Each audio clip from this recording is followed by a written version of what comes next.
Hi guys, welcome back to the channel. I'm Aoife, I'm Studyclix's content manager, and I'm here today with Donnchadh. He's a career guidance teacher, and he's going to be going through some tips and advice on how to deal with career guidance through these uncertain times, as 2020 is going to be an academic year like no other. So we're living in really uncertain times at the moment with the pandemic and everything, so a lot of people won't really know where to go when it comes to kind of career guidance. Like maybe you can't meet the careers teacher face to face.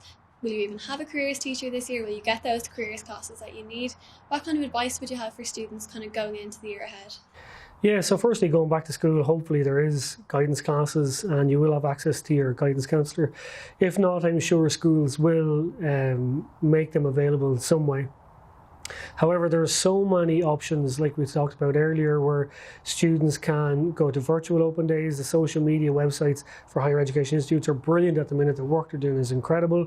Podcasts like Studyclix, podcasts like Leaving Cert guidance, they're giving you so much information, and there's access to so much information now that if you really, really want that information, there is a place to go and get it. Whether that's your guidance counsellor or whether that's going online and finding these places, whether it's a podcast, social media, whatever, there's lots of information out there. Yeah, and we're probably not sure, like, will college open days go ahead? Will higher options happen? Will it be kind of virtual? Do you recommend people try and figure out, like, if there's going to be a virtual open day, is that just kind of something that happens online? Do you kind of get the same experience? Do you know how that's going to work? Yeah, so it's very difficult knowing right now whether the likes of higher options and career options and things like that are going to go ahead.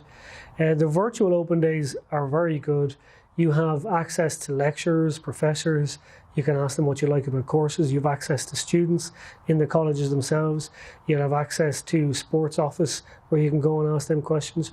You can actually do a virtual tour of the buildings that you might be studying in. So you can do it from the comfort of your own home. It's not ideal, but it's the best in this situation.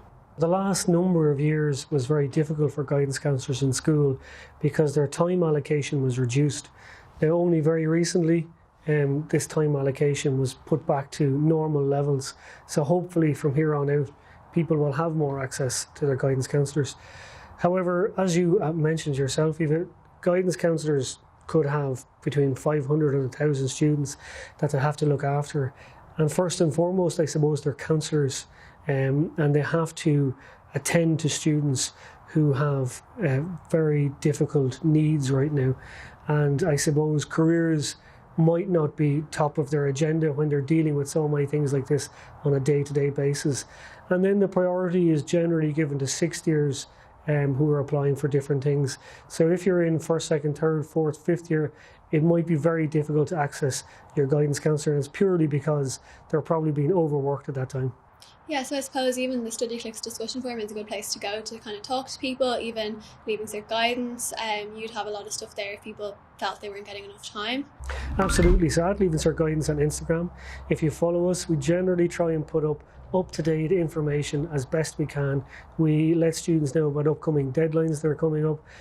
So it's really important that if you don't have access, that you're getting your information from someplace. Yeah, and what's kind of your opinion on people going to kind of private guidance counsellors? I know a lot of my friends would have done it.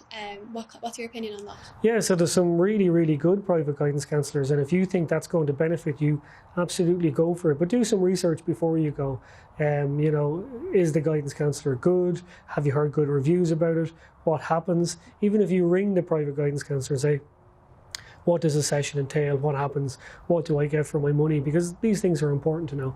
So we've come to the end of our video for today. Donnchadh, thanks for answering those questions. You made it really, really straightforward, especially during these uncertain times. I think you gave some really good, solid advice that people are going to find really useful. So if you liked the video, make sure you like, subscribe, you can follow us on Instagram, and check out studyclix.ie as well. And Donnchadh, they can find you on Instagram too? Yeah, Instagram, follow me at Leaving Cert Guidance. Cool. Well, thanks for watching. Bye now.